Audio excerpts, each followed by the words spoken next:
Hello बच्चों, आज तुम लोग को सोल्यूशन कंटिन्यू करते हैं और आज बताते हैं एजियोट्रोप्स के बारे में। तो हेडिंग दो एजियोट्रोप्स। एजियोट्रोप्स या इसी को बोलते हैं एजियोट्रोपिक्स मिक्सचर्स। एजियोट्रोपिक मिक्सचर्स। तो ये होता क्या चीज़ पर समझो कि कहता है कि जब सॉल्यूट को और सॉल्वेंट को एक स्पेसिफिक कंसंट्रेशन पर मिलाएंगे कि जब मिसिबल सॉल्यूशन बन जाएगा तो उस मिसिबल सॉल्यूशन में सॉल्यूट और सॉल्वेंट का बॉइलिंग पॉइंट ऑलमोस्ट एक हो जाएगा, सेम हो जाएगा, उसी बोलते हैं एजियोट्रोप्स। ये एजियोट्रोपिक मिक्सचर इतना सेम हो जाएगा कि उस दोनों लिक्विड को हम फ्रैक्शनल डिस्टिलेशन से भी अलग नहीं कर पाएंगे। दो मिसिबल लिक्विड का बॉइलिंग पॉइंट का डिफरेंस अगर 20 डिग्री तक होता है, ये 20 से 30 डिग्री तक होता है डिफरेंस, तो उसको फ्रैक्शनल डिस्टिलेशन से अलग कर लेते हैं। लेकिन यहाँ जब स्पेसिफिक कंसंट्रेशन जब दोनों को मिलाएंगे, दोनों का बॉइलिंग पॉइंट ऑलमोस्ट एक जैसा हो जाएगा, तो इतना दोनों बॉइलिंग पॉइंट डिफरेंस कम हो जाएगा कि उसको फ्रैक्शनल डिस्टिलेशन से भी अलग नहीं कर पाएंगे। उसी को बोलते हैं एजियोट्रोप्स या एजियोट्रोपिक मिक्सचर। दैट मीन्स बोल सकते हो कि at a specific concentration at a specific concentration solute and solvent are mixed together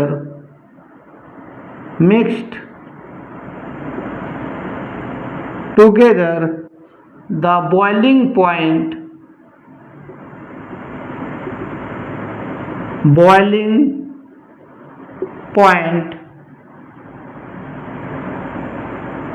becomes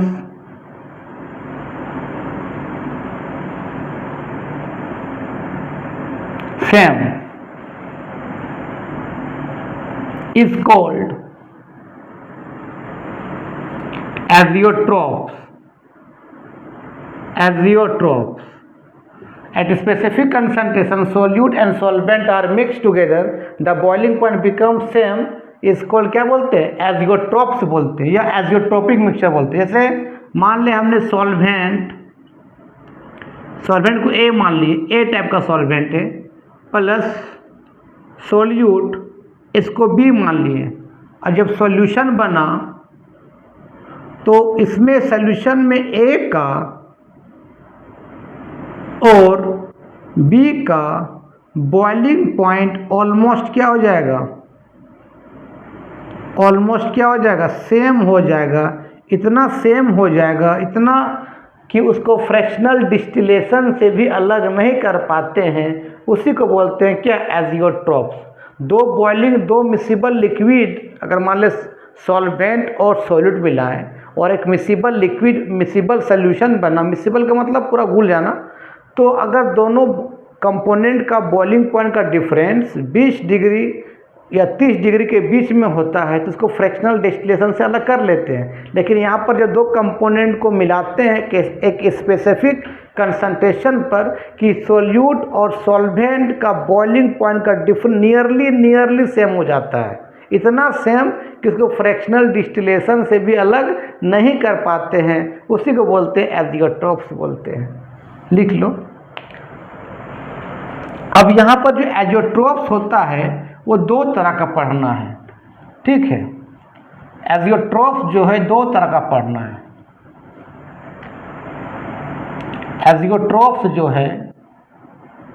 azeotropes वो दो तरह का पढ़ना है। एक पढ़ना है मिनिमम बॉइलिंग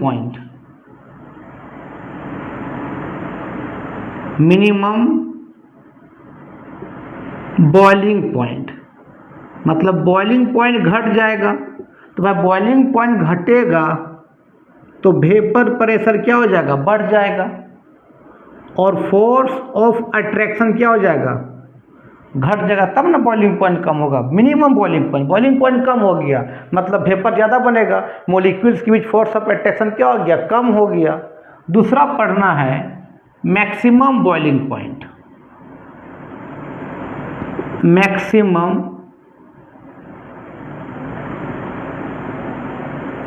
बॉइलिंग पॉइंट, यहाँ बॉइलिंग पॉइंट क्या हो जाएगा, बढ़ जाएगा। जब बॉइलिंग पॉइंट बढ़ जाएगा तो फोर्स ऑफ अट्रैक्शन क्या हो जाएगा, बढ़ जाएगा, और आपका वेपर प्रेशर क्या हो जाएगा, वीपी क्या होगा, घट जाएगा। तो मिनिमम बॉइलिंग पॉइंट और मैक्सिमम बॉइलिंग पॉइंट के बारे में क्या करते, डिस्कस करते हैं। इसको लिख लो पहले। अब बात करते हैं पहले मिनिमम बॉइलिंग पॉइंट के बारे में। देखो हेडिंग दो, minimum boiling point.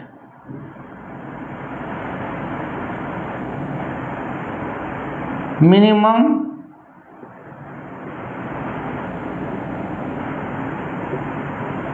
Boiling point क्या हो गया, कम हो गया। जैसे मान लेते हैं ए टाइप का सॉल्वेंट है और बी टाइप का सोल्यूट है, जब दोनों को मिलाएं तो ए बी बना। तो जब मिनिमम बॉइलिंग पॉइंट होगा, जब ए बी बना तो यहाँ ए और बी के बीच रिपल्सन होगा, ए अलग भागेगा बी अलग भागेगा, मतलब अट्रैक्शन नहीं हो रहा है, रिपल्सन होगा। तो रिपल्सन होगा मतलब फोर्स ऑफ अट्रैक्शन घट जाएगा। तो यहाँ पर क्या हो रहा है, force of attraction of A B क्या हो गया बताओ, कम हो गया। जब फोर्स ऑफ अट्रैक्शन कम हो गया तो vapour pressure of A B क्या हो गया बताओ, बढ़ गया। अब वेपर बढ़ेगा तो बॉइलिंग पॉइंट भी क्या हो जाएगा, कम हो जाएगा ना यार। तुमको मालूम है कि फोर्स ऑफ अट्रैक्शन डायरेक्टली होता है किसका, बॉइलिंग पॉइंट का। जितना ज़्यादा फोर्स ऑफ अट्रैक्शन होगा उतना उसका बॉइलिंग पॉइंट होगा। और ये भी तो मालूम है कि आपका फोर्स ऑफ अट्रैक्शन, ये भी बोल सकते हैं क्या हम लोग, वेपर प्रेशर इन्वर्सली किसका होता है, फोर्स ऑफ अट्रैक्शन का।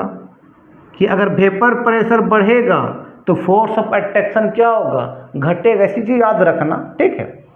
तो यहाँ पर दोनों दूर भाग रहा है तो यहाँ हो क्या रहा है कि sir vapour pressure of solution ज़्यादा हो जा रहा है as compare to vapour pressure solvent. And क्या, इसको ए को माने सॉल्वेंट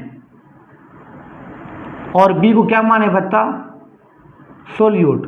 एज कंपेयर टू क्या बता, वेपर प्रेशर्स ऑफ क्या, solvent and vapour pressure of क्या बताओ ना यार, सोल्यूट। अगर वेपर ज़्यादा बन रहा है सोल्यूशन का तो फोर्स ऑफ अट्रैक्शन घट जाएगा। मीन्स क्या हो जाए बताओ कि फोर्स ऑफ अट्रैक्शन ऑफ क्या, solution less than vapour pressures of क्या, solvent and vapour pressures of क्या, सोल्यूट। जब ए कंपोनेंट बी को एक स्पेसिफिक में मिलाते हैं, एक स्पेसिफिक कंसंट्रेशन पर मिलाते हैं तो बॉइलिंग पॉइंट ए और बी से क्या होगा, दोनों का घट जाएगा, मिनिमम हो जाएगा। मान ले इसका बॉइलिंग पॉइंट मान सब कुछ करो 100 डिग्री सेल्सियस था सॉल्वेंट का, और सोल्यूट का मान ले कितना डिग्री था, 78 डिग्री था। लेकिन जब स्पेसिफिक कंसंट्रेशन में दोनों को मिलाएंगे और ये सोल्यूशन बनेगा तो दोनों का बॉइलिंग पॉइंट अब ना 100 होगा ना 78 होगा, दोनों से कम हो जाएगा और दोनों एक समान बॉयल करने लगेगा। तो उसको बोलते हैं मिनिमम बॉइलिंग पॉइंट। दोनों से क्या हो गया, कम हो गया और एक साथ बॉयल करने लगेगा, सॉल्वेंट और क्या, सोल्यूट, ठीक है। तो उसको बोलते हैं मिनिमम बॉइलिंग पॉइंट। दोनों से कम हो गया तो बॉइलिंग पॉइंट घट जाना, तो वेपर क्या बढ़ जाना, और फोर्स ऑफ अट्रैक्शन भी क्या हो जाना, घट जाना, कि बॉइलिंग पॉइंट घट जा रहा है। तो बॉइलिंग पॉइंट मतलब मॉलिक्यूल का फोर्स ऑफ अट्रैक्शन क्या बहुत कम हो गया, तब जल्दी बॉयल कर रहा है तो वेपर बढ़ जाएगा। तो वही लिखे हैं कि फोर्स ऑफ अट्रैक्शन डायरेक्टली किसका होता है, बॉइलिंग पॉइंट का, और वेपर प्रेशर किसका होता है, इन्वर्सली किसका होता है, फोर्स ऑफ अट्रैक्शन का। अगर फोर्स ऑफ अट्रैक्शन बढ़ जाएगा तो वेपर प्रेशर क्या हो जाएगा, घट जाएगा। अगर वेपर प्रेशर बढ़ेगा तो फोर्स ऑफ अट्रैक्शन क्या हो जाएगा, घट जाएगा, एक दूसरे का इन्वर्सली लिख लो। और इसी चीज़ को हम लोग दूसरा वर्ड में क्या बोलते हैं बताओ, पॉजिटिव डिविएशन। तो मिनिमम बॉइलिंग पॉइंट को हम पॉजिटिव डिविएशन भी बोल सकते हैं कि जब सॉल्यूट सॉल्वेंट को मिलाएंगे और दोनों बीच क्या होता है, रिपल्सन होगा, उसको क्या बोलते हैं, पॉजिटिव डिविएशन बोलते हैं। इसको लिख लो। अच्छा, इसका हम ग्राफ भी ड्रॉ कर सकते हैं। देखो ग्राफ कैसे बनाएंगे, जैसे मान लेते हैं मिनिमम बॉइलिंग पॉइंट का, समझो पहले कि मान लेते हैं हमने बात किया अल्कोहल और वाटर का, ध्यान देना। मान ले अभी वाटर प्योर फॉर्म में, तो उसका मोल फ्रैक्शन 1 मान लीजिए, जिसका भी मोल फ्रैक्शन 1 होता है ना वो प्योर फॉर्म में होता है। तो वाटर का बॉइलिंग पॉइंट कितना था तुमको मालूम, प्योर फॉर्म कितना होता है, 100 डिग्री सेल्सियस होता है। इतना क्या करता है, पानी बॉयल करता है। इधर मान लेते हैं अल्कोहल, इथाइल अल्कोहल C2H5OH, ये प्योर फॉर्म में, उसका मोल फ्रैक्शन इसका 1 मानेंगे, वो प्योर फॉर्म में। और अल्कोहल का बॉइलिंग पॉइंट होता है 78 डिग्री सेल्सियस। मान लिया अल्कोहल 78 डिग्री सेल्सियस में बॉयल कर रहा है, लेकिन जब दोनों को स्पेसिफिक कंसंट्रेशन में मिला देंगे, अल्कोहल का परसेंटेज C2H5OH को ले लेंगे हम लोग 95%, ध्यान देना, और वाटर का परसेंट कितना ले लें बताओ 5%। तो स्पेसिफिक में दोनों मिला दिए, तो अब ये बन गया एजियोट्रॉप। अब दोनों का बॉइलिंग पॉइंट एक हो जाएगा, जितना डिग्री में अल्कोहल बॉयल करेगा उतना डिग्री में वाटर बॉयल करेगा। अब ना ही 100 में करेगा ना ही 78 में, दोनों से कम हो जाएगा, दोनों से बॉइलिंग पॉइंट कम हो जाएगा। मान लेट से इस पॉइंट पर दोनों बॉयल करने लगा, यहाँ पर इस पॉइंट पर दोनों बॉयल करने लगा। देखो तो इतना बॉइलिंग पॉइंट किसका घट गया, देखो तो इतना घट गया, इतना बॉइलिंग पॉइंट क्या बता घट गया। तो यहाँ पर बॉइलिंग पॉइंट क्या हो रहा है बताओ, बॉइलिंग पॉइंट घट रहा है। तो बॉइलिंग पॉइंट घटेगा तो वेपर प्रेशर क्या हो जाएगा, बढ़ जाएगा। बॉइलिंग पॉइंट घटना, वेपर प्रेशर क्या बढ़ जाना, और इसका मतलब फोर्स, बॉइलिंग पॉइंट घटना मतलब फोर्स ऑफ अट्रैक्शन भी क्या हो गया बताओ, कम हो गया। लिख लो, तुमको अभी बताएं हम कि सर बॉइलिंग पॉइंट जो होता है डायरेक्टली किसका होता है, फोर्स ऑफ अट्रैक्शंस का होता है, और फोर्स ऑफ अट्रैक्शन इनवर्सली किसका होता है, वेपर प्रेशर। किसको याद रखना, लिख लो, इसी बोलते हैं मिनिमम बॉइलिंग पॉइंट। ये कैसे शो करता है मिनिमम बॉइलिंग पॉइंट, मतलब क्या शो कर रहा है बताइए, पॉजिटिव डिविएशन शो कर रहा है। मतलब जब ए और बी को मिलाते हैं सोल्यूशन बनेगा तो आपस में क्या करेगा, रिपल्सन करेगा। रिपल्सन करेगा तो वेपर ज़्यादा बन जाएगा एज कम्पेयर टू सॉल्यूट और सॉल्वेंट की तुलना में। लिख लो। अब बात करते हैं मैक्सिमम बॉइलिंग पॉइंट का। हम तुम लोग बोले थे कि 3 या 4 लेक्चर में पूरा सोल्यूशन कंप्लीट कर देंगे, तो तीसरा लेक्चर जाता है और एक लेक्चर लगेगा पूरा सोल्यूशन खत्म। उसी तरह इलेक्ट्रोकेमिस्ट्री का 3, 4, 5 लेक्चर पूरा इलेक्ट्रोकेमिस्ट्री एंड कर देंगे, ठीक है। चलो तो अब बात करते हैं इसमें मैक्सिमम बॉइलिंग पॉइंट का। मैक्सिमम बॉइलिंग पॉइंट, मैक्सिमम का मतलब क्या, यहाँ बॉइलिंग पॉइंट बढ़ जाएगा, तो बॉइलिंग पॉइंट मैक्सिमम बढ़ गया। तो बॉइलिंग पॉइंट अगर बढ़ जाएगा तो ध्यान देना हुआ क्या, बॉइलिंग पॉइंट बढ़ गया तो इसका मतलब फोर्स ऑफ अट्रैक्शन भी क्या हो गया, बढ़ गया। मॉलिक्यूल सामने सामने आ गया, ज़्यादा हीट लग रहा है क्या करने उसको, बॉयल करने में, ज़्यादा हीट लग रहा है बॉयल करने में, ठीक है। तो जब बॉइलिंग पॉइंट बढ़ जाएगा, फोर्स ऑफ अट्रैक्शन बढ़ जाएगा, तो वेपर प्रेशर अपने आप क्या हो जाएगा बताओ, कम हो जाएगा। कि बॉइलिंग पॉइंट बढ़ना मतलब मॉलिक्यूल क्या हो गया, क्लोजली सामने सामने आ गया, तो फोर्स ऑफ अट्रैक्शन बढ़ गया, तब ना मॉलिक्यूल को बॉयल करने के लिए ज़्यादा हीट का ज़रूरत होगा, तो वेपर क्या हो जाएगा, कम हो जाएगा।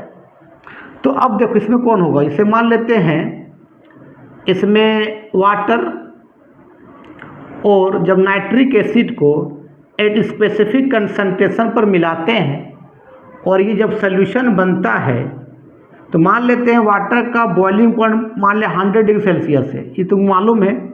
अभी हम मान लेते हैं नाइट्रिक एसिड का boiling point 60 degree Celsius. Exact ये नहीं होता है, थोड़ा देख लेना कि नाइट्रिक एसिड का एग्जैक्ट बॉइलिंग पॉइंट कितना होता है। लेकिन जब दोनों स्पेसिफिक कंसंट्रेशन में मिलाएंगे और सॉल्यूशन बनेगा तो अब बॉइलिंग पॉइंट ना 100 होगा ना 60 होगा, दोनों से ज़्यादा हो जाएगा, दोनों से ज़्यादा बढ़ जाएगा, दोनों से ज़्यादा इसका बॉइलिंग पॉइंट बढ़ जाएगा। तो बॉइलिंग पॉइंट बढ़ जाएगा, यहाँ पर बॉइलिंग पॉइंट अगर बढ़ जाएगा तो वेपर प्रेशर क्या हो जाएगा, घट जाएगा, और आपका फोर्स ऑफ अट्रैक्शन भी क्या होगा, बढ़ जाएगा। क्योंकि बॉइलिंग पॉइंट डायरेक्टली किसका होता है, फोर्स ऑफ अट्रैक्शंस का, और वेपर प्रेशर इन्वर्सली किसका होता है, फोर्स ऑफ अट्रैक्शंस का। ठीक है, तो यहाँ पर क्या होगा, आपस में मॉलिक्यूल सामने सामने आ जा रहा है, अट्रैक्ट कर जा रहा है। मीन्स जब ए टाइप मॉलिक्यूल्स को, ए टाइप और ए टाइप को मैंने वाटर को मान लिया, बी टाइप नाइट्रिक एसिड को मान लिए, जब मिलाएंगे तो ए और बी में क्या बताओ, अट्रैक्ट हो जा रहा है। जब अट्रैक्ट हो जाएगा तो यहाँ पर क्या होगा, वेपर प्रेशर क्या हो जाएगा, कम हो जाएगा। किसका, vapour pressure of A B क्या हो, कम हो जाएगा। और आपका force of attractions A B क्या हो जाएगा बताओ, बढ़ जाएगा। तो इसी को हम लोग क्या बोलते हैं बताओ, नेगेटिव डिविएशन बोलते हैं। जब आपस में क्या हो जाए, अट्रैक्ट हो जाए, जब सॉल्यूट और सॉल्वेंट को मिलाएंगे। लिख लो। तो इसका ग्राफ भी बना सकते हैं, minimum boiling maximum boiling point का ग्राफ बनाओ कि मान लेते हैं आपका, ध्यान देना कि मान ले यहाँ पर वाटर प्योर फॉर्म में है तो इसका बॉइलिंग पॉइंट 1 है, सॉरी जिसका मोल फ्रैक्शन 1 है उसका प्योर फॉर्म में है, उसका बॉइलिंग पॉइंट मान ले कितना डिग्री बताओ, 100 डिग्री सेल्सियस है। और यहाँ पर nitric acid HNO3 pure form में है, उसका वैल्यू 1 होगा, उसका मोल फ्रैक्शन 1 होगा, प्योर फॉर्म में मान लो उसका बॉइलिंग पॉइंट कितना डिग्री है, 60 डिग्री सेल्सियस। अब जब दोनों के स्पेसिफिक कंसंट्रेशन मिलाते हैं, जब नाइट्रिक एसिड का कंसंट्रेशन हम ले लेंगे 68% और वाटर का परसेंटेज ले लेंगे 32%, तो जब स्पेसिफिक कंसंट्रेशन में मिला देंगे और ये मिसिबल जो सोल्यूशन बनेगा, दोनों का बॉइलिंग पॉइंट ऑलमोस्ट एक हो जाएगा। अब ना 100 होगा ना 60 होगा, दोनों से ज़्यादा होगा, दोनों से ज़्यादा हो जाएगा, दोनों से मान लो ज़्यादा हो गया। इस पॉइंट पर नाइट्रिक एसिड भी और वाटर भी बॉयल करने लगेगा, लेकिन दोनों से ज़्यादा, तो इतना बॉइलिंग पॉइंट देखो बढ़ गया। अब मान लो इस पॉइंट पर बॉयल कर रहा है, देखो ना इस पॉइंट पर बॉयल कर रहा है, इस पॉइंट से बॉयल कर रहा है, तो इतना बॉइलिंग पॉइंट क्या बताओ, बढ़ गया, इतना बढ़ गया बॉइलिंग पॉइंट। तो यहाँ बॉइलिंग पॉइंट क्या हो रहा बताओ, बढ़ जाएगा। यहाँ बॉइलिंग पॉइंट क्या हो रहा बताओ, बढ़ गया। तो बॉइलिंग पॉइंट बढ़ेगा तो फोर्स ऑफ अट्रैक्शन अपने बढ़ जाएगा, लेकिन वेपर प्रेशर क्या हो जाएगा बताओ, घट जाएगा। उसी को बोलते हैं मैक्सिमम बॉइलिंग पॉइंट। तो समझ में आ गया, इज़ोट्रोप के बारे में लिख लो। अब बात करते हैं तुम लोग को कोलिगेटिव प्रॉपर्टीज के बारे में। हेडिंग दो, कोलिगेटिव प्रॉपर्टीज। कोलिगेटिव प्रॉपर्टीज, देखो कोलिगेटिव प्रॉपर्टीज वह प्रॉपर्टीज है जो सॉल्यूशन, कोलिगेटिव प्रॉपर्टी एक ऐसा प्रॉपर्टीज है जो सॉल्यूशन जो होता है वो सोल्यूट का number of moles per depend करेगा, उसका शेप और साइज पर नहीं। सोल्यूट का साइज छोटा है या बड़ा उससे मतलब नहीं है, सोल्यूट का कितना मोल है, जितना ज़्यादा मोल रहेगा उतना सॉल्यूशन में उसका कोलिगेटिव प्रॉपर्टीज क्या होगा, बढ़ेगा। मान ले कोई सोल्यूट बड़ा बड़ा, ध्यान देना, बड़ा बड़ा सोल्यूट है, इसका शेप साइज बड़ा बड़ा है और ये तेरा 5 मोल है, कहाँ पर, आपका सॉल्यूशन में। और कोई सोल्यूट छोटा छोटा है, मान ले तेरा 10 मोल है, कहाँ पर, सॉल्यूशन में। तो इसका कोलिगेटिव, सीपी का मतलब कोलिगेटिव प्रॉपर्टी ज़्यादा होगा, लेकिन यहाँ पर सीपी कोलिगेटिव प्रॉपर्टीज क्या होगा, कम होगा। तो कोलिगेटिव प्रॉपर्टीज वह प्रॉपर्टीज है जो सॉल्यूशन में सोल्यूट का number of moles per depend करता है, उसका शेप और साइज पर निर्भर नहीं करता। जितना ज़्यादा मोल उतना कोलिगेटिव प्रॉपर्टीज ज़्यादा होगा। तो लिख सकते हैं हम लोग, इसको पहले लिखो, लिख सकते हैं colligative properties are those properties which depends upon number of moles of solid particle but not in shape and size. ठीक है, तो लिखो colligative properties, colligative properties are those properties, are those properties which depend on number of moles of solute particle, number of moles of solute particle, but not in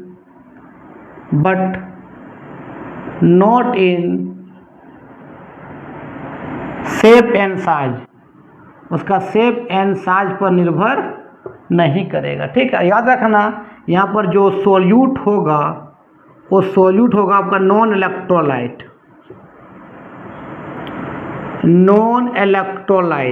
मतलब पानी के अंदर या solvent के अंदर जाने से वो आयंस में कन्वर्ट ना हो।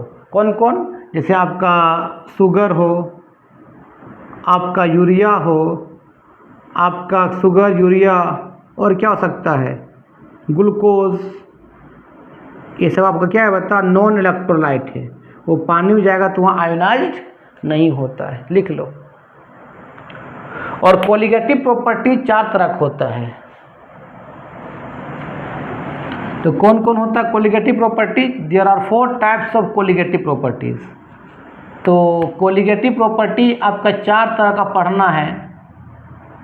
कोलिगेटिव प्रॉपर्टी 4 तरह के बारे में पढ़ना है। वीडियो अच्छा लगता होगा रे बाबू तो आगे तुम लोग फॉरवर्ड करना और देखो, डेफिनेटली तुम लोग को अच्छा लगेगा। ठीक है, तो कोलिगेटिव प्रॉपर्टी 4 तरह, there are 4 types of colligative properties. Number 1 होता है relative lowering of vapour pressure, VP का मतलब वेपर प्रेशर। दूसरा होता है elevation in boiling point, elevation in क्या बता बॉइलिंग पॉइंट। तीसरा होता है डिप्रेशन इन फ्रीजिंग पॉइंट। चौथा होता है ऑस्मोटिक प्रेशर। तो 4 तरह का कोलिगेटिव प्रॉपर्टीज के बारे में तुमको पढ़ना है, लिख लो। अब सबसे पहले बात करते relative lowering of vapour pressure के बारे में। मिटा देते हैं। अब पहला तो relative lowering of vapour pressure, पहला टॉपिक रिलेटिव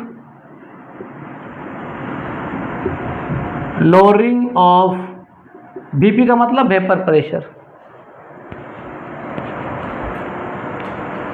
ठीक है, अब देखो पहले समझो कि मान ले यहाँ पर तेरे पास प्योर सॉल्वेंट है, प्योर कुछ मिला नहीं, प्योर सॉल्वेंट है। ठीक है, तो मान ले क्लोज कंटेनर है ये, यहाँ पर प्योर सॉल्वेंट रखे, मान लो वाटर मान लो नहीं यार, अभी प्योर वाटर है और वाटर को ए मान लिए, तो इसका जो प्योर में इसका जो वेपर बनेगा उसको मान ली क्या P0 है, वेपर प्रेशर प्योर वाटर। मान ले यहाँ पर बी आपका नॉन वोलेटाइल सोल्यूट है, नॉन इलेक्ट्रोलाइट बोलो, वोलेटाइल का मतलब इसका वेपर बनता है और नॉन वोलेटाइल इसका वेपर नहीं बनता है। तो ये तेरा नॉन इलेक्ट्रोलाइट भी है, आयंस भी नहीं, आयंस भी टूटेगा भी नहीं पानी में डालने पर, और इस तरह क्या है नॉन वोलेटाइल भी है जिसका वेपर भी नहीं बनता है। जब इसको यहाँ डाल दिए ये आपका वाटर में, ये वाटर आपका सॉल्वेंट है और बी आपका सोल्यूट है, जो किस फॉर्म में रहेगा वो सॉलिड के फॉर्म में रहेगा। तो जब बी चला गया कहाँ पर वाटर में, तो क्या बन गया आपका सॉल्यूशन बन गया। बिल्कुल सही बात, कंटेनर क्लोज है आपका बन गया, मान लो सॉल्यूशन क्लोज कर दिए हैं। तो अब देखो यहाँ पर तो ए का वेपर बनेगा लेकिन बी का बनेगा नहीं। क्यों नहीं बनेगा? क्योंकि बी तरह क्या है नॉन वोलेटाइल है। तो अब जितना प्योर में ए का वेपर बन रहा था, क्या सॉल्यूशन उतना वेपर बनेगा? बिल्कुल नहीं बनेगा सर। क्यों? क्योंकि वहाँ ए के अंदर क्या गया बी टाइप का मोलिक्यूल आ गया। अगर ए का मोलिक्यूल वेपर बनना चाहेगा तो बी का मोलिक्यूल उसको क्या कर रोकेगा। मतलब ए का वेपर क्या कर रिड्यूस कर देगा, जितना बनना चाहिए था उतना नहीं बनेगा। और तुम जितना ज़्यादा बी को डालोगे, जितना बी का नंबर ऑफ मोल्स ज़्यादा रहेगा सॉल्वेंट में, उतना सॉल्वेंट का वेपर सोल्यूशन में क्या कर देगा, कम कर देगा। मान लो अब यहाँ पर ए का वेपर सोल्यूशन में बन रहा है कितना, पी ए बन रहा है, लेकिन यहाँ पर पी नोट ए का वेपर बहुत ज़्यादा है एज कंपेयर टू किससे, पी ए से, तो इसको बोलते हैं लोअरिंग ऑफ वेपर प्रेशर। क्या बोलते बता, लोअरिंग ऑफ वेपर प्रेशर। अब तुमको मालूम है कि रॉल्स लॉ क्या बताया था, कोई भी सोल्यूशन में जितना भी कंपोनेंट प्रेजेंट हो, उस कंपोनेंट का वेपर प्रेशर डिपेंड करता है उसका मोल फ्रैक्शन। मोल फ्रैक्शन बोलो या अमाउंट ऑफ सब्सटेंस बोलो या अमाउंट ऑफ ए, जो मान ले सब्सटेंस को ए बी सी मान लिए हैं, तो वेपर प्रेशर सोल्यूशन में अगर दो कंपोनेंट ए और बी है, तो सोल्यूशन में ए और बी कंपोनेंट का वेपर डिपेंड करेगा उसका मोल फ्रैक्शन पर। मोल फ्रैक्शन जो होता है डायरेक्टली होता है मास ऑफ द सब्सटेंस पर। मतलब सोल्यूशन में अगर ए का मास ज़्यादा है तो ए का वेपर ज़्यादा बनेगा, अगर बी का मास ज़्यादा है तो बी का वेपर ज़्यादा बने, अकॉर्डिंग टू रॉल्स लॉ। क्या बोला था कि the vapour pressure of each component in a solution is directly proportional to its mole fractions. ठीक है, चलो तो अकॉर्डिंग टू, इसको मिटाते हैं, अकॉर्डिंग टू रॉल्स लॉ क्या कर सकते बताओ कि vapour pressure of A directly proportional क्या होगा बता, मोल फ्रैक्शंस ऑफ ए। मतलब ए का वेपर सोल्यूशन में किसका डायरेक्टली होगा, उसका मोल फ्रैक्शन पर। जितना ज़्यादा ए का अमाउंट ज़्यादा होगा सोल्यूशन में, उतना उसका वेपर ज़्यादा बनेगा। डैट मीन्स क्या बताओ, पी ए डायरेक्टली बता क्या लगाते बताओ, P not A into X A, where P A क्या बताओ, वेपर प्रेशर ऑफ सॉल्वेंट कहाँ पर, इन सोल्यूशन में। अच्छा, पी नॉट ए क्या बताओ, वेपर प्रेशर ऑफ क्या बताओ, प्योर सॉल्वेंट। और एक्स ए क्या है, मतलब पी नोट ए मतलब कि जो डायरेक्टली घटाते लगाते हैं प्योर का वेपर प्रेशर, जिसमें नोट लगा हो, वो क्या वेपर पर किसका, प्योर सॉल्वेंट, मतलब उसको कुछ मिलाए नहीं है, प्योर फॉर्म में। एक्स से क्या बताओ, मोल फ्रैक्शंस ऑफ ए कहाँ पर, इन सोल्यूशन में। बी का तो वेपर बनेगा नहीं, क्यों, बी तरह क्या है, नॉन वोलेटाइल है। तो इसको ऐसे कर सकते हैं हम लोग, mole fractions A equal to क्या कर सकते हैं बताओ, P A by P not A, इसको 1 मान लो। और तुमको मालूम है कि mole fractions of A plus mole fraction B will be कितना होता है, 1 होता है। तो अगर यहाँ मोल फ्रैक्शन बी निकालें कितना करेंगे बताओ, 1 माइनस क्या करेंगे, एक्स ए करेंगे। एक्स ए मतलब मोल फ्रैक्शंस ऑफ ए।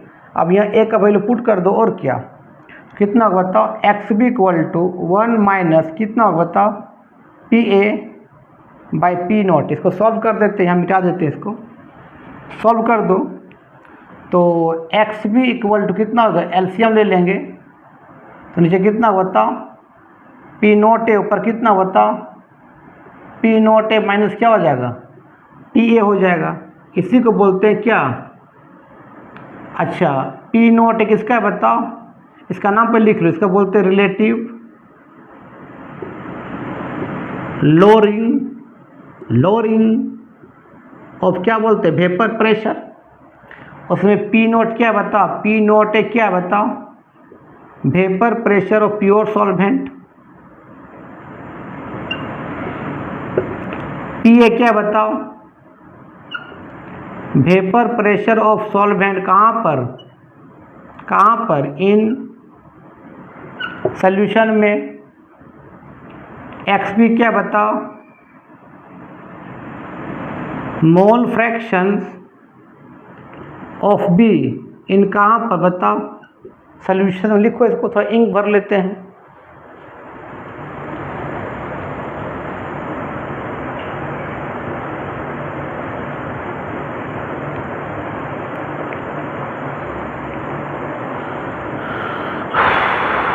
चलो इसको थोड़ा आगे भी सॉल्व कर सकते हैं। देखो इसको मिटाते हैं सबको।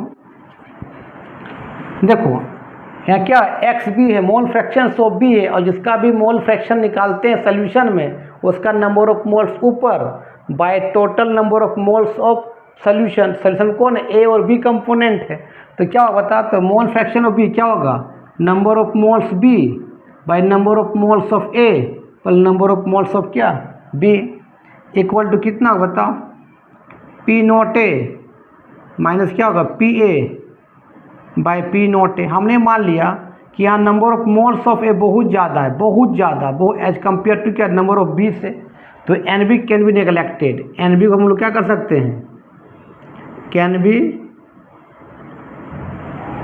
नेगलेक्ट, उसको हम लोग इग्नोर कर सकते हैं। तो अब बता क्या हो जाएगा, number of moles of B and number of moles of A equal to कितना बताओ, P not A minus P A by P not a.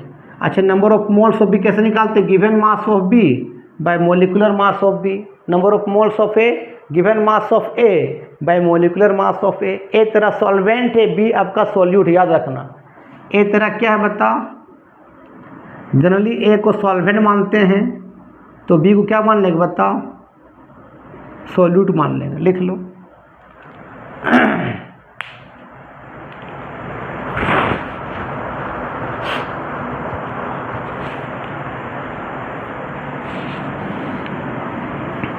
चलो अब तुम लोग को बात करते हैं, ये तो समझ में आ गया relative lowering of vapour pressure. अब बात करते हैं तुम लोग को एलिवेशंस इन बॉइलिंग पॉइंट के बारे में। तो हेडिंग दो, एलिवेशन इन क्या,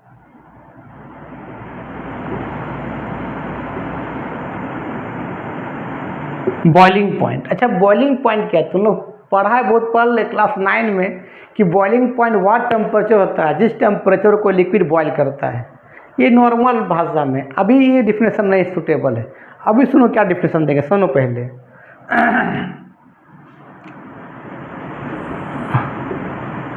बॉइलिंग पॉइंट का डिफिनेशन सुनो पहले, वेल डिफिनेशन, कि मान लेते हैं एक तरह कंटेनर है और ये तरह बाहरी एटमॉस्फेयर है, सराउंडिंग है यार, सराउंडिंग वातावरण, ये आपका सराउंडिंग है, ठीक है। तुम लोग को इसके अंदर रखे हुए पानी, वाटर वाटर वाटर H2O, तुमको अब इसको क्या करो, पानी को हीट करो, गर्म करो, तो हीट करते जाएंगे, हीट करते जाएंगे, हीट करते जाएंगे, हीट करते जाएंगे, हीट करते जाएंगे। एक ऐसा समय आएगा कि जिस टेम्परेचर पर इस लिक्विड का vapour pressure atmospheric vapour pressure के बराबर हो जाएगा, तो ये लिक्विड क्या करने लगेगा, बॉयल करने लगेगा। मतलब जिस टेम्परेचर पर लिक्विड का वेपर प्रेशर एटमॉस्फेयर के वेपर प्रेशर के बराबर हो जाएगा, किसका बताओ, वेपर प्रेशर ऑफ किसका, एटीएम का मतलब एटमॉस्फेरिक प्रेशर।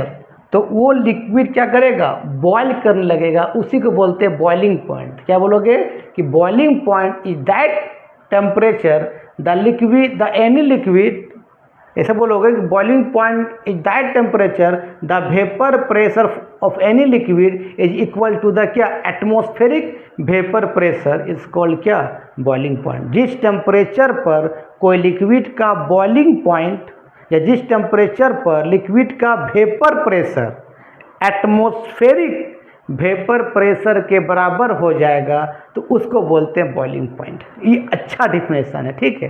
तो डिफिनेशन लिख देते हैं इसके बारे में कि मान लेते हैं, इसको मिटाते हैं, तुम तो समझ गया कि जिस टेम्परेचर पर कोई लिक्विड का vapour pressure atmospheric vapour pressure के बराबर हो जाएगा, वो लिक्विड क्या करेगा, बॉयल करेगा। तो लिख सकते हो बॉइलिंग पॉइंट, ये बहुत अच्छा डिफिनेशन है, boiling point is that temperature the vapour pressure of any liquid boiling point is that temperature the vapour pressure of any liquid is equal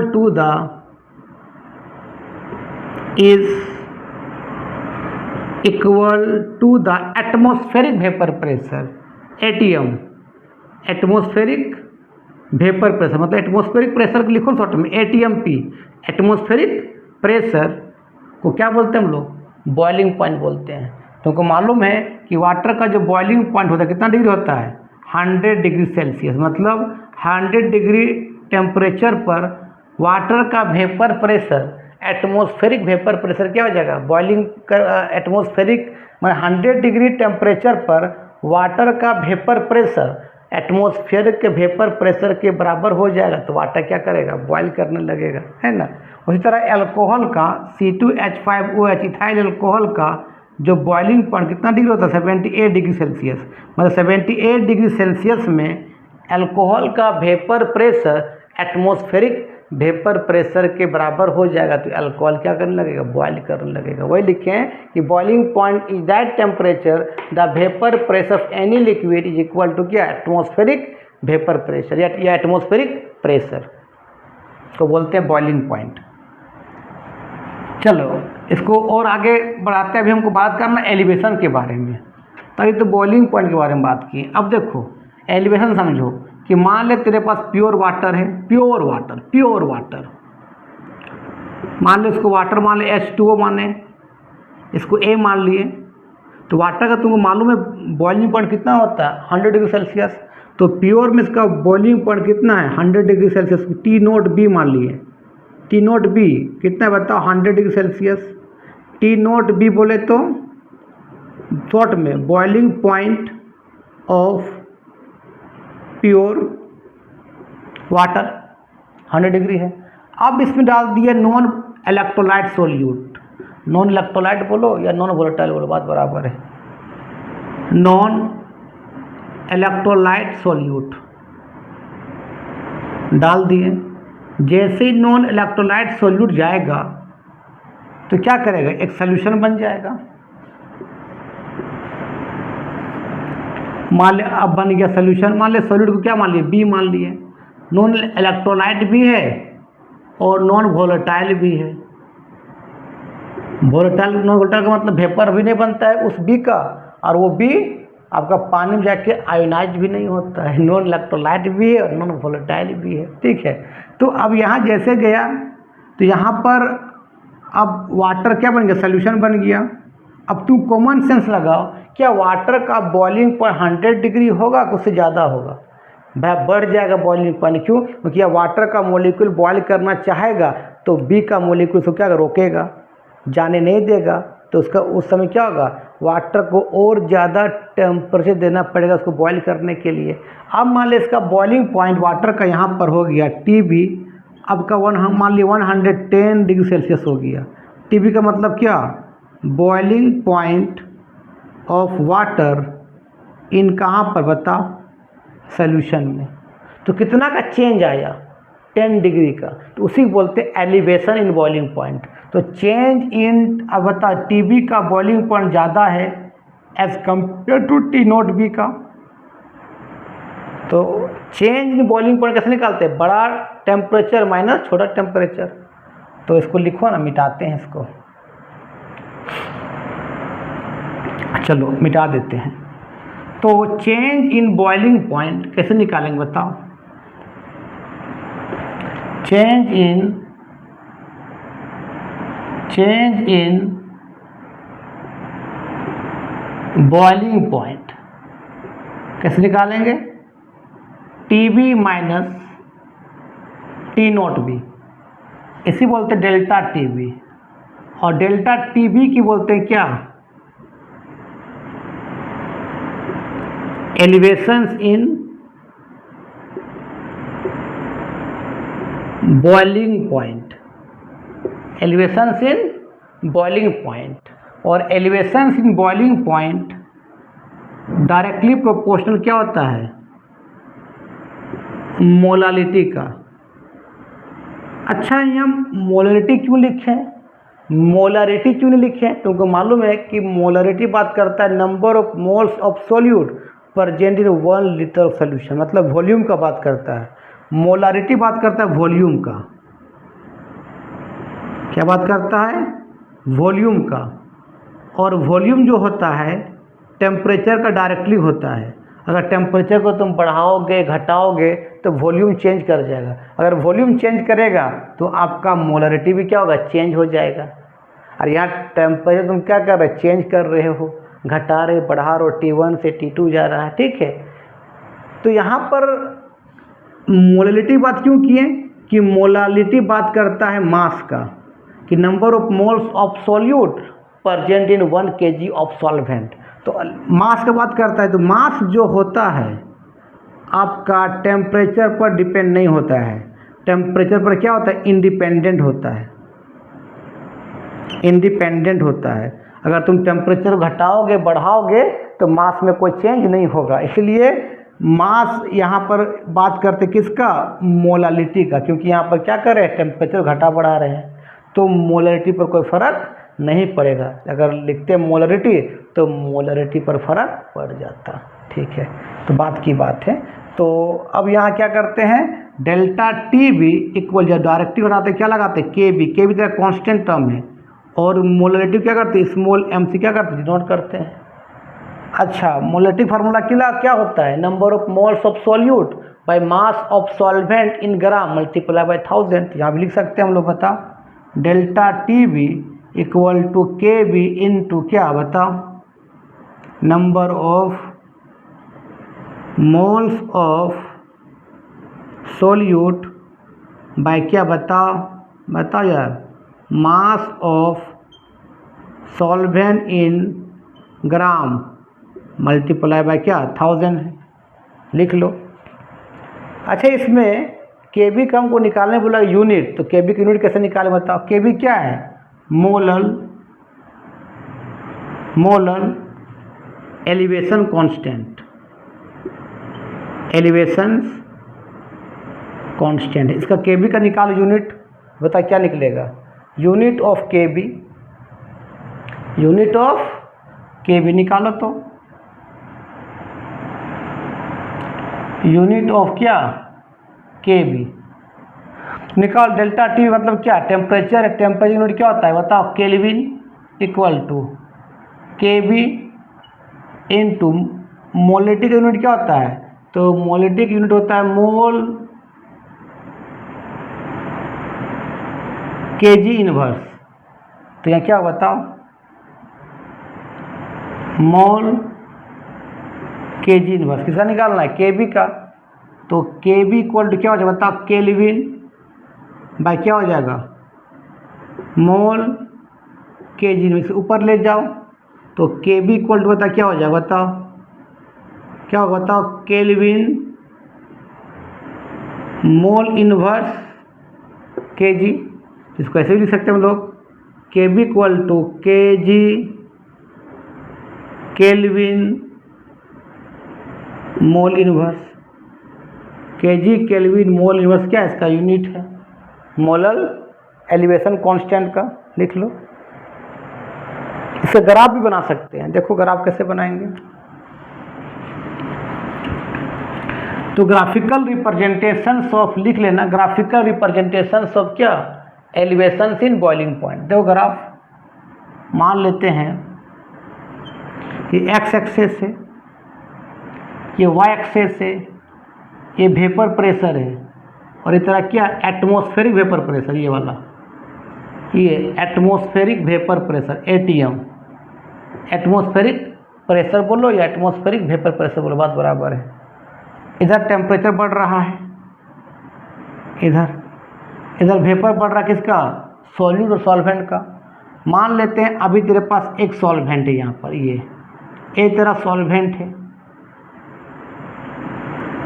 इसको क्या बनना है? बॉईल करना है। तो उसको हीट करते जाएंगे, हीट करते जाएंगे, हीट करते जाएंगे, इसका वेपर बढ़ते जाएगा, वेपर बढ़ते जाएगा। एक समय ऐसा आएगा जिस टेम्परेचर में ये सॉल्वेंट का वेपर प्रेशर इस वेपर प्रेशर क्या कर देगा? टच कर देगा, तो ये सॉल्वेंट क्या करने लगेगा? बॉईल करने लगेगा उस टेम्परेचर पर। वही बताए थे ना, जिस टेम्परेचर पर कोई लिक्विड का vapour pressure atmospheric vapour pressure क्या हो जाए, बराबर हो जाएगा, उसी बोलते हैं बॉइलिंग पॉइंट।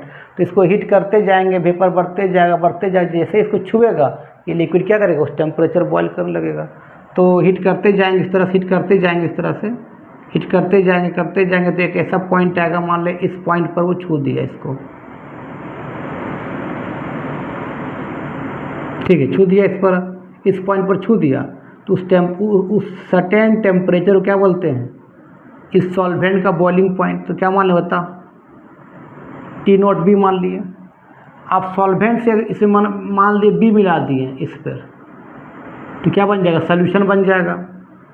अब मान लो सॉल्यूशन का, अब इसको क्या करेंगे, हीट करते जाएंगे, अभी तेरा क्या बता, नॉन वोलेटाइल सॉल्यूट है, तब हीट करते जाएंगे, जिस टेम्परेचर पर सॉल्यूशन हीट करते जाएंगे सॉल्यूशन को, वेपर बढ़ते जाएगा, जिस टेम्परेचर पर वेपर एटमॉस्फेरिक वेपर क्या कर देगा, टच कर देगा, सॉल्यूशन क्या करेगा, बॉयल करना शुरू कर देगा। तो हीट करते जाएंगे, इसका वेपर बढ़ते जाएगा, जिस टाइम क्या करेगा बता, इसको जिस टेम्परेचर इसको छुएगा उस टेम्परेचर क्या बोलेंगे बता, बॉइलिंग पॉइंट ऑफ क्या बोलेंगे, सॉल्यूशन बोलेंगे। तो तेरा क्या बता, TB है, और दोनों का बीच का जो डिफरेंस आया इसी क्या बोलते बताओ, डेल्टा TB बोलते हैं। लिख लो, ये इसका वेपर बढ़ते जा रहा है, यहाँ पर जिस टेम्परेचर को यहाँ छुएगा उसी का इसका क्या बोलेंगे, बॉइलिंग पॉइंट बोलेंगे, ठीक है, लिख लो। चलो अब बात करते हैं डिप्रेशंस इन फ्रीजिंग पॉइंट, यहीं तक पढ़ाएंगे। उसके बाद आपका ऑस्मोटिक प्रेशर और वेंटो फैक्टर नेक्स्ट वीडियो में बता देंगे। हम बोले तो 4 वीडियो लेंगे, तो तीसरा वीडियो जा रहा है, और एक वीडियो में पूरा सोल्यूशन ख़त्म, उसका न्यूमेरिकल बना देंगे, ठीक। उसको इलेक्ट्रोकेमिस्ट्री के 4-5 वीडियो बनाएंगे इस तरह से। चलो अब बात करते हैं depressions in freezing point.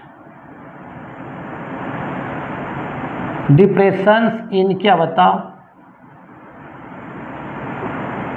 Freezing point. सबसे पहले बात करते हैं कि भाई फ्रीजिंग पॉइंट किसको बोलते हैं। तुम लोग यही बोलता है सर जिस टेम्परेचर पर कोई लिक्विड क्या करता है, फ्रीज करता है, उसको बोलते हैं फ्रीजिंग पॉइंट। जैसे वाटर का फ्रीजिंग पॉइंट कितना डिग्री, 0 डिग्री सेल्सियस होता है। लेकिन वो डिफिनेशन नहीं बोलेगा, अभी लेटेस्ट डिफिनेशन बोले, लेटेस्ट जो क्या बोलेंगे, इसको फ्रीजिंग पॉइंट को ग्राफ के तहत समझाना चाहते हैं। कोई भी चीज़ के ग्राफ में समझोगे ना जल्दी समझ में आता है। फ्रीजिंग पॉइंट पहले समझो रे बाबू साहब। मान लेते हैं ये x एक्सेस है, ये y एक्सेस है, ये जब वेपर प्रेशर बढ़ रहा है कंपोनेंट का, ये 0 है, इधर टेम्परेचर क्या हो रहा है बताओ, बढ़ रहा है, और इधर क्या हो रहा है, घट रहा है। मान ले इधर वाटर है, मान लेते वाटर, ये एक तरह वाटर है, अभी लिक्विड के फॉर्म में है। मान ली यहाँ पर कितना टेम्परेचर बता, 25 डिग्री सेल्सियस। 25 डिग्री सेल्सियस को क्या बोलते हैं, रूम टेम्परेचर बोलते हैं। और वाटर रूम टेम्परेचर किस फॉर्म में होता है, लिक्विड के फॉर्म में होता है। अब इसको बनाना है बर्फ़, आइस बनाना है, फ्रीज करना है, तो क्या करेंगे, टेम्परेचर कम करते जाएंगे, यहाँ पर आ गए। अब यहाँ से नीचे आ रहे हैं तो पानी जो है आइस बनना चालू हो गया, और इस पॉइंट से ही क्या हो रहा है, आइस बनना चालू हुआ है। मतलब इस पॉइंट में वाटर लिक्विड के फॉर्म में भी है, और इस पॉइंट में वाटर क्या बताओ, सॉलिड के फॉर्म में है। तो इसी पॉइंट को हम बोलते हैं क्या, फ्रीजिंग पॉइंट। जिस वाटर उस पॉइंट पर लिक्विड के फेज में भी है, वाटर उस पॉइंट पे आइस के फेज में भी है, आइस के फॉर्म में भी है, तो उसी पॉइंट को बोलते हैं फ्रीजिंग पॉइंट। मतलब पानी यहीं से आइस बनना चालू हुआ है। इधर क्या था, इधर बंदा था लिक्विड के फॉर्म में, नीचे क्या है, आइस फॉर्म में, लेकिन इस पॉइंट से ही क्या हुआ, लिक्विड आइस बनना चालू हुआ। मतलब वहाँ वेपर के वहाँ पर क्या है, वहाँ पर लिक्विड के फॉर्म में भी है और सॉलिड के फॉर्म में है, और दोनों का वेपर क्या है, बराबर है, उसी बोलते हैं फ्रीजिंग पॉइंट। मतलब वेपर प्रेशर, यहाँ पर क्या बता, वेपर प्रेशर ऑफ लिक्विड बराबर क्या बता, वेपर प्रेशर ऑफ क्या, किसका है बता, आइस का, इसी को बोलते हम क्या, बोलो, फ्रीजिंग पॉइंट। अब तुम लोग कभी ज़िंदगी में भूलोगे नहीं कि फ्रीजिंग पॉइंट क्या होता है, ठीक है, इसको लिख लो। अब बात करते हैं डिप्रेशन इन फ्रीजिंग पॉइंट के बारे में। अभी तो बताया फ्रीजिंग पॉइंट, अब बात करें क्या, डिप्रेशन फ्रीजिंग इन फ्रीजिंग पॉइंट के बारे में। चलो अब बात करते हैं डिप्रेशन इन फ्रीजिंग पॉइंट। समझो पहले डिप्रेशन का मतलब समझो। डिप्रेशन मतलब घट जाना, टेम्परेचर कम हो जाना, डिप्रेस में आ गया, ये बोलते हैं बहुत डिप्रेशन में रहते हैं, बहुत तनाव में रहते हैं, ठीक है। तो मान लेते हैं कि ये तेरा वाटर है, वाटर है, इसको ए माने हैं। तुमको मालूम है कि वाटर का फ्रीजिंग पॉइंट कितना होता है, 0 डिग्री सेल्सियस होता है। तो टी नॉट एफ क्या है, फ्रीजिंग पॉइंट ऑफ वाटर कितना डिग्री, 0 डिग्री सेल्सियस। अगर केल्विन में लिखेंगे ना तो इसका होता है 273.15 केल्विन होता है इसका क्या, प्योर वाटर का क्या, फ्रीजिंग पॉइंट। इतना डिग्री में क्या करता है, फ्रीज करता है। लेकिन इसमें अगर डाल देंगे नॉन वोलेटाइल सोल्यूट, नॉन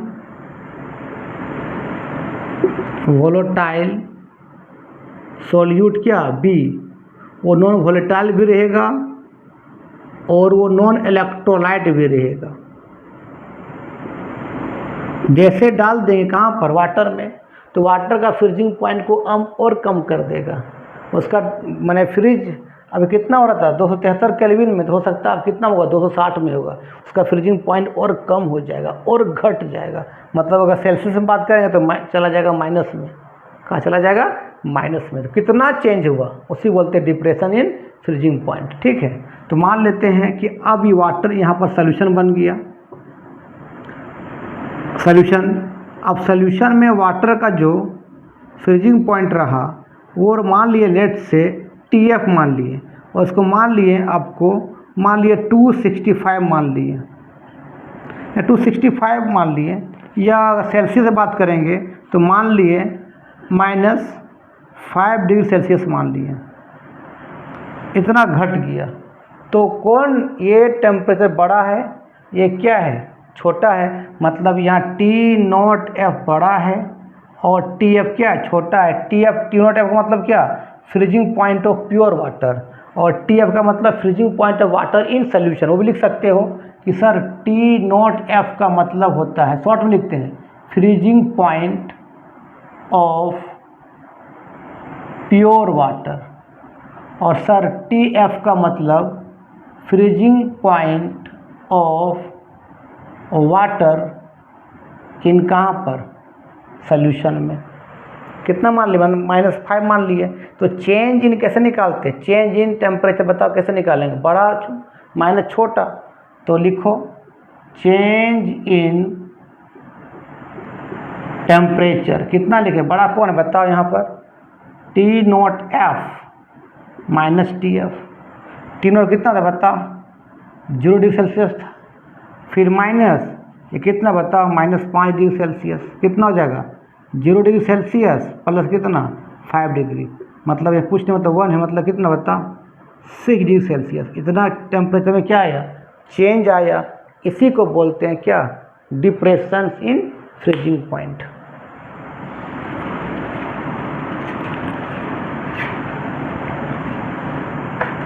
समझ आ गया ना। तो इसी बोलते हैं क्या, डिप्रेशन इन फ्रीजिंग पॉइंट। इसकी बोलते हैं क्या, डिप्रेशन इन क्या, फ्रीजिंग पॉइंट। इतना फ्रीजिंग पॉइंट में क्या आ गया बताओ, चेंज आ गया। कितना डिग्री का, 6 डिग्री सेल्सियस का। मतलब इतना घट गया वो यार। 0 मतलब यहाँ, अच्छा 0 है ना, तो 5 में 0 गया तो वैसा 5 डिग्री सेल्सियस है। ये आपका कितना, 0 डिग्री सेल्सियस। तो कितना बचेगा, यहाँ तो 0 है ना यहाँ पर, तो यहाँ कितना चेंज हुआ बताओ, 5 डिग्री सेल्सियस से होगा ना यार। ये 5 डिग्री 0 डिग्री, तो 5 में 0 जोड़ेंगे तो 5 ही होगा ना। तो 5 डिग्री सेल्सियस, इतना चेंज आया। इसी बोलते हैं क्या, डिप्रेशन इन क्या, फ्रीजिंग पॉइंट। लिख लो।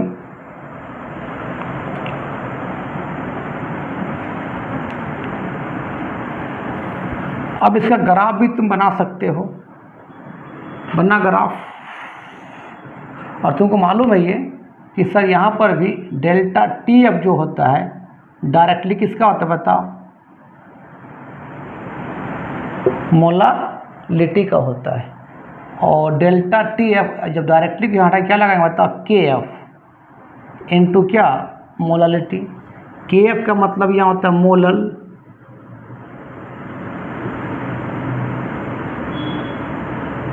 डिप्रेशन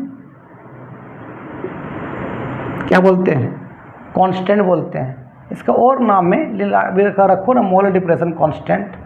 अच्छा, वाटर के लिए के एफ का वैल्यू जो होता है हमेशा याद रखना 1.86 होता है। किसके लिए, वाटर के लिए मोलर डिप्रेशन कांस्टेंट कितना होता है 1.86। बाकी सॉल्वेंट के लिए के एफ का वैल्यू दिया रहेगा। अच्छा, के एफ का यूनिट निकाल लो। डेल्टा टी एफ का मतलब क्या, यूनिट क्या होगा बताएं, यहाँ पर केल्विन होगा। के एफ मोलिटी यूनिट क्या होता है बताओ, मोल, केजी इनवर्स। तो निकाल लो और क्या। तो यहाँ पर क्या होता, के एफ इक्वल टू क्या होता, kelvin by mole KG inverse. तो के एफ इक्वल बता क्या हो जाएगा, केल्विन मोल इनवर्स केजी। ये किसका यूनिट निकल जाए, के एफ का। के एफ क्या, मोलल डिप्रेशन कांस्टेंट, लिख लो।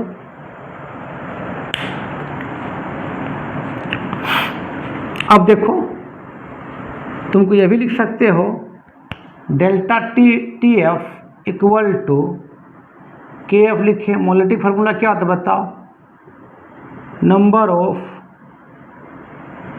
मोल्स ऑफ क्या, सोल्यूट बाय क्या बताओ, mass of solvent in gram, multiply by कितना 1000। ये भी लिख सकते हो, लिख लो। ऐसा ग्राफ भी बना सकते हो, ग्राफिकल रिप्रेजेंटेशन ऑफ क्या, आपका क्या, डिप्रेशन इन फ्रीजिंग पॉइंट। तो कैसे बनाएं ग्राफ, ग्राफ लिख लो, देखते हैं ग्राफ। ग्राफिक लिख लेना, ग्राफिकल रिप्रेजेंटेशन ऑफ क्या, depression in freezing point. Graph क्या होगा देखो पहले, मान लो एक्स एक्सेस है, ये वाई एक्सेस है, ये वेपर प्रेशर है, ये आपका टेम्परेचर बढ़ेगा और इधर क्या बता घटेगा, ये 0 डिग्री है। मान ले कोई लिक्विड यहाँ पर है, ये लिक्विड है, वाटर है मान लेते हैं ना, इसको लिक्विड के फॉर्म में, किस फॉर्म में बताइए, लिक्विड के फॉर्म में। घटाते गए टेम्परेचर, घटाते गए यहाँ पर आ गए। अब इस पॉइंट से इधर आ रहा है, किस फॉर्म में बता, सॉलिड के फॉर्म में। यहाँ किस फॉर्म बताओ, और यहाँ पर क्या है, यहाँ सॉलिड बनना शुरू किया है। तो इसका यहाँ का मान लेते हैं, इसका डिप्रेशन फ्रीजिंग पॉइंट को कितना मान लेंगे, मतलब यहाँ का फ्रीजिंग पॉइंट किसका, वाटर कितना मान लें बताओ, T0F मान लिए। ये प्योर वाटर का यहाँ पर क्या फ्रीजिंग पॉइंट है, यहीं से क्या हुआ, फ्रीज करना शुरू हुआ है। अब मान ली इसमें डाल दिए बी, डाल दिए वाटर में, लिक्विड का मतलब क्या है, वो वाटर है, हमने बी डाल दिया तो सोल्यूशन बन जाएगा, और वहाँ वाटर का फ्रीजिंग पॉइंट क्या हो जाएगा, घट जाएगा। तो अब मान लिया सोल्यूशन बन गया, अब इसको फ्रीज करेंगे तो इसको टेम्परेचर कम करते जाएंगे, कम करते जाएंगे, कम करते जाएंगे, कम करते जाएंगे, यहाँ तक चले गए। इसके बाद यहाँ से ये सॉलिड बन रहा है, तो इस पॉइंट पर क्या कर रहा, फ्रीज कर रहा है। तो इसका फ्रीजिंग पॉइंट क्या मान लिया बताओ, TF मान लिए। तो इतना का क्या गया, डिफरेंस आ गया। क्या इसको बोलते हैं हम लोग, डेल्टा TF बोलते हैं। इसी बोलते हैं क्या, depression in freezing point. Depression in क्या शॉर्ट में क्या लिखो, फ्रीजिंग पॉइंट। तो आज का वीडियो हम यहीं समाप्त करते हैं। और तुमको मालूम है डिप्रेशन फ्रीजिंग पॉइंट कैसे निकालते बताओ, बड़ा टेम्परेचर माइनस छोटा टेम्परेचर। यहाँ पर T0F का टेम्परेचर ज़्यादा होगा, TF का क्या होगा, कम होगा। किस में, freezing point, depression freezing point में। किस में बताओ, डिप्रेशन इन कहाँ पर, फ्रीजिंग पॉइंट में। लेकिन एलिवेशन इन बॉइलिंग पॉइंट में क्या होता था, एलिवेशन इन बॉइलिंग पॉइंट में क्या था, TB का ज़्यादा था, T0B का कम था। तो वहाँ डेल्टा TB कैसे निकालते थे, बड़ा टी बी माइनस क्या टी नॉट बी।